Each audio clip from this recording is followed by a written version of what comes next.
Hey guys, I wanted to do a video about some of the other essential tools that you would need when you're an at-home mechanic or do-yourself mechanics, besides the basic tools that you would that are required to do essential jobs or basic jobs on a car.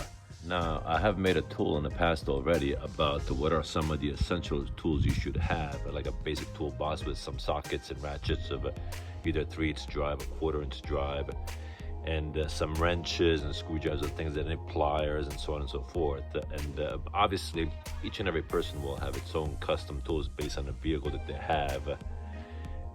But besides the basic tools, there's also some basic equipment that you should be aware of, that you should own as a do-yourself mechanic, that you're gonna need to do some basic jobs at home. And here are some basic tools that you're gonna need as a do-it-yourself mechanic for home, starting with some drain pans and some funnels. So this is more for smaller holes or even a transmission.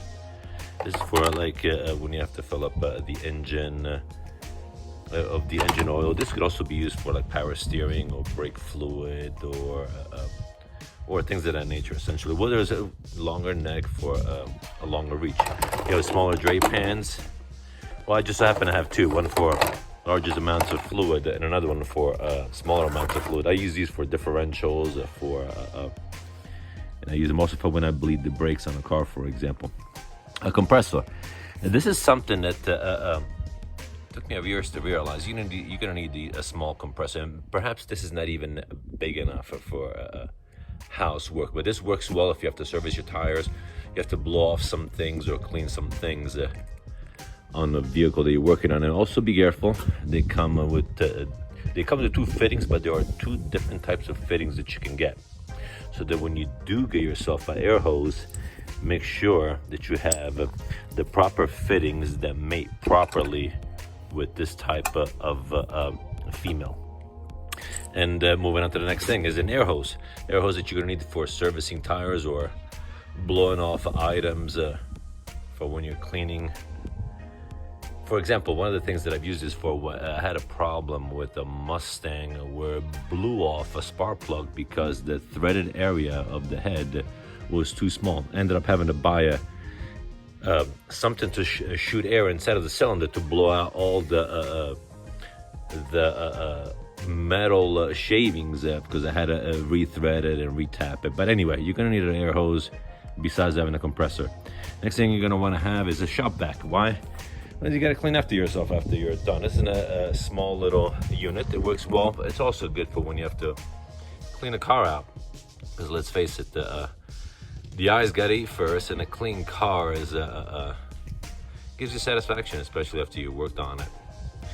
Now, you'll notice that I have a rigid company. I just like the rigid color. I mean, the rigid company, but also, believe it or not, there's preferential colors, and my favorite color is orange.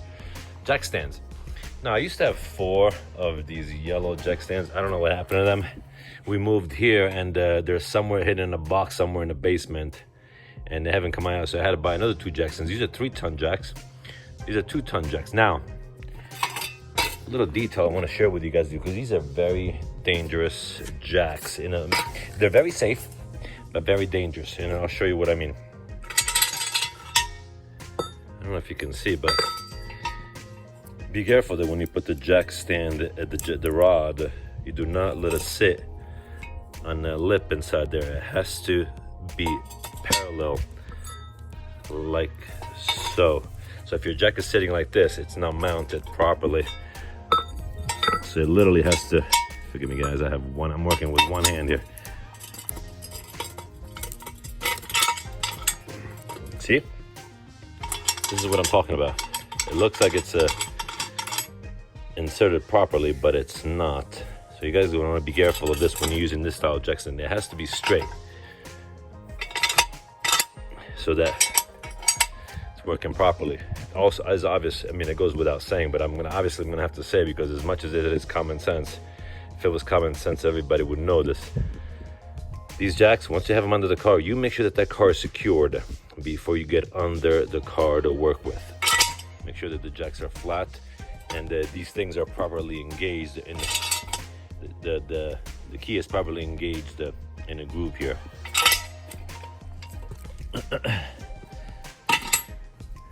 Obviously a jack. This is a standard 2-ton jack that I got at Napa Auto Parts. It's a good jack, man. It's lasted me years and years and years. It lifts 4,000 pounds, which is more than enough to lift whatever it is you need. You could also break the arm, not break the arm, but you could disassemble the arm into 2 different units. And lastly, a creeper. Now, it depends on the vehicle that you're working on. I don't use this as much as I thought I was going to use it. It is useful, but oftentimes just a plain and simple cardboard box will do the job just fine. So yeah, guys, these are some basic additional equipment that you should have. Is a do-yourself mechanic at home, such as, like I said, funnels and drain pans, small compressor, a bigger one would even be better, a shop vac, a set of 4 jack stands. Those are 3 tons and 2 tons, a 2-ton jack, an air hose with adequate fittings for servicing your tires, for example, or even spraying air, or if you have even a pneumatic gun to take off and put on the wheels and tires on your car, and a creeper. And that's it, guys, and I hope this video was of help to you as a beginner mechanic, which you should be acquiring besides your standard tools. If you have any questions or comments, as always, leave them in the comment section below, and don't forget to subscribe. It would be a great help to me. Give it a thumbs up, and I will see you guys next time.